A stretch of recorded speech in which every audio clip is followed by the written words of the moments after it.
Muy buenas noches, mi nombre es David Saavedra Cuello y mi compañero Ángel Coaquiza. Nosotros vamos a explicar sobre la tarea 10, la actividad 1, que consiste en los encodes incrementales. En esta explicación vamos a hacer un resumen de lo que eran los tres videos que nos proponía en los documentos del Dropbox. Entonces, para comenzar con esto de los encodes incrementales, primero hay que saber qué son estos encodes. Ya, los encoders, o también llamados codificadores en español, son dispositivos que se usan comúnmente en las industrias para proporcionar un tipo de retroalimentación en las etapas industriales. Estos utilizan movimientos para convertirlos en señales eléctricas y a su vez se retornan hacia las señales, hacia los dispositivos de control, como lo puede ser un PLC, donde estos serán escalados para representar un valor para que estos sean utilizados dentro de un programa a posterior. Entonces, tenemos que normalmente los codificadores detectan posición, dirección, velocidad y conteos. Entonces, siguiendo con la siguiente diapositiva, tenemos los tipos de medidas, las tecnologías o los tipos de medidas de encoders. Lo que es la parte de la tecnología tenemos la parte magnética, mecánica, resistiva y óptica. Esta óptica es un tipo de tecnología de encoder que es mayormente utilizada.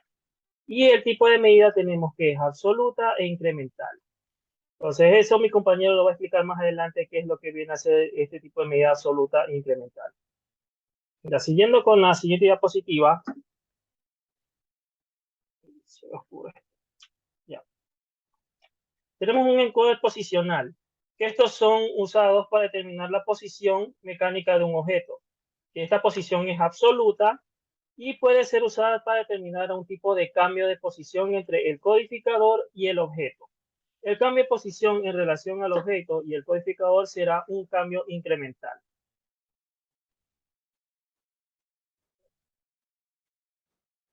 Ya, tenemos el encoder óptico, que son codificadores que utilizan un haz de luz que pasa a través de un disco, digamos, dentado o con huecos, con líneas huecas, como lo podemos ver en la figura, que tienen un patrón específico. Entonces, lo que va a pasar es que tenemos un dispositivo que emite señales y otro que lo va a receptar, pero estos van a ser interrumpidos cíclicamente en cada una de las ranuras de este disco. Entonces, eh, estos poseen un dispositivo de detección fotolumínica que interpreta la luz en función del patrón de disco. Entonces, estas señales, al momento de que el disco va rotando, va el dispositivo de detección fotolumínica va a recibir las luces como en forma de pulso. Entonces, esto representará un obturador que bloquea y desbloquea la luz, y dicho pulso se transformará en una señal eléctrica que retornará al procesador o PLC.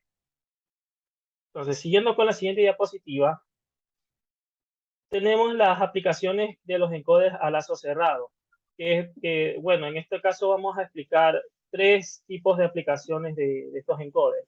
Uno de ellos viene a ser el servocontrol o BFD, que esta aplicación vamos a tener un tanque cisterna en la cual a ser llenado mediante un motor. Entonces, esta va a hacer funcionar una bomba en un BFD para llenar un tanque líquido, donde se solicitará una cierta velocidad y se verificará que esté a dicha velocidad seleccionada. Para ello se debe usar un codificador en el BFD para la retroalimentación de la velocidad. Y de hecho aquí tenemos el PLC y tenemos un HMI en donde nosotros podemos poner un set point de velocidad y tenemos una señal en donde vamos a tener la velocidad actual de regado hacia el tanque. Entonces, este es uno de un tipo de aplicación. Vamos viendo el siguiente, que tenemos otra aplicación que sería para la parte de medición. Por ejemplo, en este caso vamos a tener un rollo de aluminio, de láminas de aluminio, en la cual nosotros vamos a querer cortar ciertas hojas, dependiendo de qué tamaño nosotros lo vamos a querer el corte. Entonces, tenemos un largo rollo de aluminio y deseamos cortar como hojas a cierto tamaño usando un mecanismo de corte. Entonces, Para esto, el codificador que se conecta al transportador va a leer este material, o sea, vamos a tener un sensor donde va a detectar este material, que se alimenta a través del conjunto de corte y nos indicará la longitud del material que se ha alimentado desde ese último corte.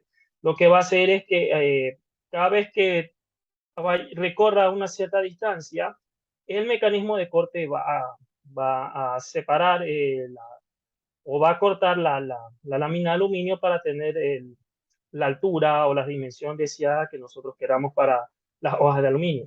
Y dicha retroalimentación se usará para ajustar la hoja de corte para cortar la longitud requerida. Entonces, siguiendo con una aplicación más que tenemos para los encodes a lazo cerrado, son los recuentos. En este caso vamos a usar la parte de un sistema de conteo de botellas. Entonces, aquí tenemos una banda transportadora que va a trasladar botellas. Y estas van a ser contadas por un sensor de fotocélula al entrar en el conjunto.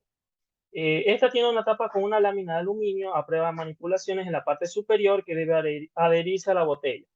Y una vez sellada la lámina, la botella debe mover hasta el final de la banda transportadora, donde otro sensor va a detectar que la botella sellada salga de la banda. Entonces, para este tipo de aplicación vamos a tener que cumplir estos siguientes requisitos.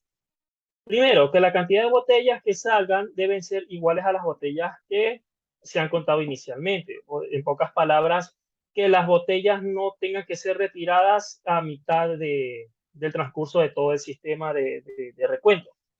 Que las botellas no permanezcan enfrente de cualquier sensor o que permanezcan mucho tiempo en la selladora. Esto quiere decir que las botellas no tienen que quedarse estáticas tanto en la parte de los sensores como en la parte de la mitad que viene a ser donde se va a sellar la botella. Que las botellas salgan del sistema en un determinado periodo de tiempo. Esto quiere decir que si cada botella que entra al sistema debe de salir en un tiempo determinado que nosotros vamos a poner manualmente. Y que el sistema en general debe de ser flexible al colocarse otros tipos de envase en a la banda transportadora. Esto quiere decir que, digamos, tenemos una botella común y corriente de vidrio y a la final queramos poner alguna botella de plástico o algún tipo de caneca. Entonces, como las canecas tienen una dimensión mucho mayor a lo que vienen a ser las botellas, el sistema tiene que reconocer que aún así se tiene que sellar esa caneca, pero el sensor obviamente no es inteligente. Entonces puede pasar que en la caneca tenga la tapa y más, más atrás ha de tener la parte del manubrio que esté a la misma altura donde está la tapa. Entonces, nosotros tenemos que ver de alguna forma en cómo esa parte del manubrio no tenga que interferir con el conteo de la parte de los sensores. Entonces, yendo a la siguiente diapositiva, vamos a ver la parte de la figura de la aplicación de los recuentos, donde aquí tenemos los dos sensores. Entonces, para poder hacer funcionar esta parte de la aplicación, vamos a utilizar un codificador y un selector para que nos indique el tipo de objeto que vamos a colocar en la banda transportadora. Porque el sensor, como había dicho, no es completamente inteligente para decir, bueno, esta es una caneca o esta es una botella. Entonces nosotros tenemos que usar un selector y en cada una de las secciones vamos a programar qué tipo de objeto le vamos a colocar a la banda transportadora para que así pueda trabajar conjuntamente con ese objeto colocado. Entonces, este selector nos va a indicar qué tipo de objeto vamos a colocar en la banda transportadora para que los sensores hagan un cálculo de lo que debe de obviar, porque obviamente la dimensión de la caneca no va a ser la misma que la dimensión de una botella normal, para que esto sea más flexible. Con lo cual se obtiene el tiempo de conteo del proceso que debemos cumplir. En este caso, el tiempo de proceso es de 3000. Entonces, aquí se cuenta que en la entrada hay un retardo de 150 y en la salida hay un retraso. En lugar de terminar en 3000, termina en 3150. Entonces, al tener estas dos diferencias, lo que se hace es restar y vamos a tener un total de 3000, que es lo que normalmente queremos como tiempo de ejecución del sistema por cada botella. Entonces, ya he explicado la parte de las aplicaciones, ahora podemos explicar otro tipo de encoders que existe. Ya siguiendo con la siguiente diapositiva, vamos a ver que hay tipos de encoders lineales y rotativos. Porque estos tipos de encoders son los que se derivan para los otros encoders que nosotros hemos visto anteriormente y los que va a explicar mi compañero más adelante. Entonces, viendo cada uno de estos dos tipos de encoder, que es lineal y rotativo, vamos a empezar con la parte lineal, en la siguiente diapositiva. Vemos que el encoder lineal utiliza un transductor para medir la distancia entre dos puntos. Y estos pueden usar una vara o un cable que estará entre el transductor y el objeto, que va a ser medido por el movimiento. Cuando el objeto es nuevo, los datos del transductor serán recolectados por la vara o el cable, creando una señal de salida que es lineal al movimiento del objeto. Mientras la distancia es medida, el codificador lineal usará dicha información para determinar la posición del objeto.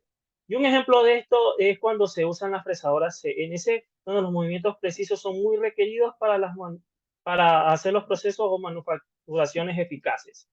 Entonces, y viendo la parte del encoder rotacional, tenemos que estos recogen datos para retroalimentarlos basados en la rotación de un objeto, ya sea mediante un dispositivo rotacional o algo similar. Y este tipo de codificadores pueden convertir posiciones angulares o movimientos angulares basados en la rotación de su eje y dependiendo del tipo de medición utilizada. Entonces aquí tenemos en la imagen de fondo, tenemos el mismo mecanismo de rotación que habíamos usado en la parte de los sensores ópticos, que teníamos las secciones dentadas, pero en este caso vamos a tener secciones angulares que ya están con espacios, pero tiene casi el mismo fin. Y aquí también vamos a explicar también la parte de, a ver, un momento, ya. Entonces, esto es todo con respecto a la parte de los tipos de encoders, eh, sea lineal o sea rotacional, pero ahora mi compañero va a explicar lo que tiene que ser los tipos de encoders con respecto a sus medidas. En este caso son los incrementales y el absoluto. Bien, continuando con la explicación de mi compañero, para recalcar, los encoders son sensores que generan señales digitales en respuesta al movimiento del eje del motor. O sea, en el eje del motor va a venir acoplado cierto material de metal en donde se va a poder visualizar la posición, la velocidad en que se encuentra el eje del motor. Bien, estos encoders están disponibles en dos tipos, uno que responde a la rotación y el otro al movimiento lineal, como lo mencionó mi compañero. Bien, cuando son usados en conjunto con dispositivos mecánicos, tales como engranes, ruedas de medición o flechas de motores, estos pueden ser utilizados para medir movimientos lineales, velocidad o la posición en la que se encuentra el eje del motor. Bien, como tipo de medidas que tienen estos encoders, tenemos los incrementales y los absolutos, que ambos generan pulsos mientras se mueven. Estos son utilizados para medir la velocidad con la trayectoria de posición. Y otro tipo son los encoders absolutos, que generan multibits digitales. O sea que depende de la posición en la que se encuentren, como lo podemos ver en esta placa de metal que tiene agujeros en donde van a pasar haces de luces y dependiendo del el estado en alto o bajo que midan los sensores, se va a ir codificando la posición en la que se encuentran estos, en este caso el eje del motor. Bien, entonces empezando con el encoder incremental. Bien, este encoder determina la posición por medio de operaciones incrementales.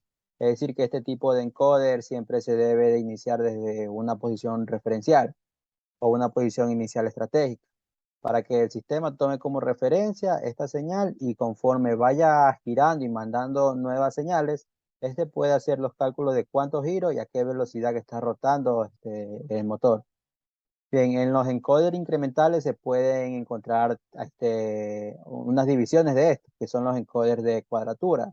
Estos se llaman así básicamente porque tienen un juego de dos sensores colocados en un ángulo de 90 grados, por lo que en este tipo tenemos dos señales comúnmente llamadas señal A y señal B, y estas son las que nos indican el movimiento. Bien, ahora tenemos los encoders absolutos. Este tipo de encoder utilizan discos grabados, como lo podemos ver que son agujeros bien definidos, y en estos van a generarse códigos únicos. Esto quiere decir que no importa desde dónde se empieza a medir el giro, porque estos tienen un código diferente para cada posición. Bien, dentro de esta categoría de encoder se pueden encontrar dos tipos de encoder absoluto. Pueden ser los monovueltas o los multivueltas. Los monovueltas quieren decir que cuando un encoder haya girado la vuelta completa, entonces el contador va a volver a reiniciar en el estado cero. O sea, ya no va a ir contándote la posición que iba después de 360 grados. Bien, por otro caso, en el multivuelta, esto es diferente al encoder absoluto monovuelta, en donde el multivuelta puede medir la posición cuando ya haya pasado 360 grados. O sea, es decir, que luego de dar una vuelta, va a haber otra señal que me va a indicar que ya ha dado una vuelta y va a ir incrementándose, en este caso, la posición del encoder, permitiéndome saber que ya estoy, ya sea en una segunda vuelta o en una tercera vuelta. Bien, ahora tenemos los tipos de tecnología que tienen los encoders. Estos pueden ser magnético, óptico, inductivo o capacitivo. Bien, iniciando con el encoder magnético, tenemos que estos utilizan el principio físico para leer unas marcas previamente magnetizadas. La regla de medición se polariza para tener una secuencia continua entre el norte y el sur. Y de esta forma el lector que se encuentra acoplado, en este caso en el encoder magnético, lee y mueve encima de la regla que puede detectar los incrementos de posición. Este principio que usa el encoder da lugar a un encoder muy económico, que además admite amplias tolerancias de montaje, que por el contrario se ve afectado por campos magnéticos externos. Esto es una desventaja de este encoder magnético, que si se encuentra ya sea cerca de otros motores o otros componentes que generen un campo magnético, entonces va a estar dando señales erróneas o que van a estar variando de la señal real que se requiere. Bien, siguiendo ahora tenemos los encoders ópticos. Estos encoders utilizan la refracción de un haz de luz sobre la regla de medición, como la podemos ver aquí. O sea, por estas ranuras van a pasar el haz de luz y el sensor que se encuentra al otro lado en este caso, esta placa, va a estar leyendo las señales. Bien, dicha regla contiene una combinación de tramos reflectantes y opacos que provocan que el haz de luz del cabezal se refleje y sea detectado o que no haya detección. Bien, siguiendo ahora con el encoder inductivo, que en este caso es una tercera opción de los encoders que ya se han mencionado. Este funciona con el principio que no difiere de los dos anteriores en forma, ya que también posee una forma circular, pero sí, este sí va a diferir en la forma de detección. Bien, ya que este caso usa la regla de metálicas y tiene ranuras mecanizadas a intervalos constantes, y el cabezal del lector detecta la inductancia que varía su valor en función de si en la regla hay metal o una ranura. Bien, finalmente tenemos el encoder capacitivo. Este encoder opera midiendo la capacitancia entre la escala y el cabezal del lector. Esta lectura se realiza sin contacto físico, ya que podemos generar también nosotros un campo capacitivo en donde podríamos estar dando una medición que no sea correcta. Bien, la desventaja de este encoder es que es susceptible a la presencia de suciedad en el cabezal del lector, por lo que debe ser un factor importante que este encoder se encuentre encapsulado de tal forma que no se vaya a estar ensuciando o cualquier otro factor que permita que la lectura que dé este encoder no sea la correcta. Bien, entonces esto ha sido todo por la tarea de investigación 10, la actividad número 1 sobre el resumen de los encoders. Muchas gracias.